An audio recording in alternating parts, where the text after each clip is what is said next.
One of the most hyped days for us as LEGO Star Wars fans is May the 1st. Because, you know, May the 4th is Star Wars Day, and on May the 1st, they always start their promotion, lead it through for 4 days, and give us some great gift with purchases. Not all the time, but they always give us gift with purchases. We'll take that at the very least. This year, on May the 1st, they're dropping 9 sets, 10 if you include the gift with purchase, the cadet training camp, which in today's list, I will count. So with that, let's jump right into it. And in 10th place, I gotta give it to Kylo Ren's command shuttle. And the previous one was $130, and yeah, the price per piece wasn't great on that one, but it at least looked worth that price.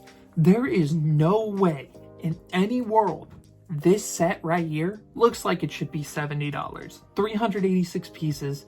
This just doesn't even look that great. You know what I mean? Its wingspan, its little ship, the cockpit is very, very tiny. It just not only looks wrong, but it's just insanely overpriced. And in my opinion, this is a very, very bad LEGO Star Wars set. And while the next few LEGO Star Wars sets aren't really my thing, I'll at least admit they're pretty good. They only had one real dud in my opinion here. But at 9th place, I'm going with the Luke Skywalker Rebel Pilot Brickhead. I'm not a Brickhead guy. The only Brickhead I own is the gift with purchase Fortnite one that they gave us. Brickheads, in my opinion, are just LEGO's Funko Pops. And while they're fun builds to make, they're just nothing real special to me. And with that being said, 8th place is the Revenge of the Sith Heroes ones. I definitely much prefer the character variety in this one. The Sith eyes on Anakin's cool. The way they did Grievous is way better than I thought it would be. And plus Padme in that episode 3 attire, it's the first time we've seen it like that. So I'm glad they went with that instead of like an Obi-Wan. That would have been really boring if they just threw Obi-Wan in here. So for people who like Brickheads, I can see them enjoying this one a lot. And going on into 7th place, it's the Brick-Built Star Wars logo. Not really for me, but I have seen builds like this on Instagram, and looking at what they give us, that is cool. It's not something I'm going to buy and put on my display, but for me, it's just one of those things that's not as interesting as everything above it. And with that being said, at number 6, we have the Kylo Ren helmet. I do love how printed this is. The design is pretty solid on the build of this one. As you can see by my background, I do very much like the helmet sets. Ignore that, I'm building a Krennic shuttle. But with that being said, the shape of the top of the helmet, I kind of wish it was a little bit more flatter. I do like it better when there are bricks showing on the top on certain ones, but for the Kylo Ren helmet, I think it would just be better smoothed out. With that being said, at number 5, I have the Jango Fett helmet, which I do think looks good with the bricks on top. It looked good on the Boba, it looked good on the Mando, and it looks good here as well. And honestly, with the color scheme and the way that it sort of uses a mix of both of the designs of the other two, this might be my favorite of the Mandalorian helmets so far. So LEGO hit it out the park with that one. And now in 4th place, we got the Rebel U-Wing Starfighter. For some people, this might be their number one. One of my friends, Brendan, definitely his number one. It's the only one he's really interested in this wave. But for me, I have the old one. I actually have it on stilts because it's flying on my display. But the old U-Wing, I need to dust this bad boy off. Oh my God, you can see it.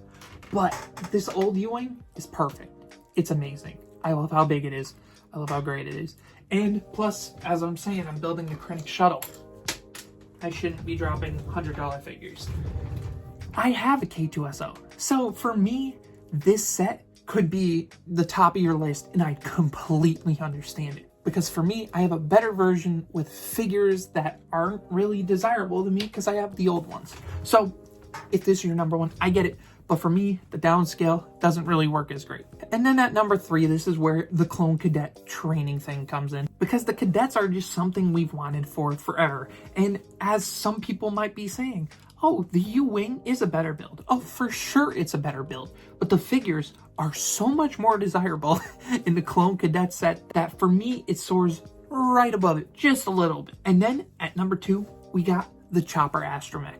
I love this build. I love the way the head jiggles when you have it. It gives that extra emotion. Up on my shelf over there, I got Grogu, BB-8, R2-D2, BD-1. I took apart Dio. Actually, I gave it to my brother. and that chopper is gonna go right up there next to it. I love these big built droids, and I'm so happy we finally get a chopper. But at number 1, it shouldn't surprise anyone. The Jango Fett Starship Slave One looks beautiful. This is a set that I never thought we'd get. Not only are we getting an updated Jango figure, we're finally getting a Jango Slave One. And my friend, he has the OG Slave One UCS set. I've gone to his house and I've looked at it and I go, man, I do wish I got that. I'm not a big UCS set guy because I don't really like sets that take up the huge floor span. I prefer having a bunch of different play scale sets on display. But considering this one can be displayed vertically, it's a must buy for me. I love this set. The only flaw with it is that Boba figure, but you know what? I definitely have one of the old Bobas somewhere that I'm just gonna swap out and put in that cockpit with the new perfect Jango figure, in my opinion. But what's your favorite set dropping on May the 1st? Let me know down below. Let me know what list you want me to make, and I'm out. Peace.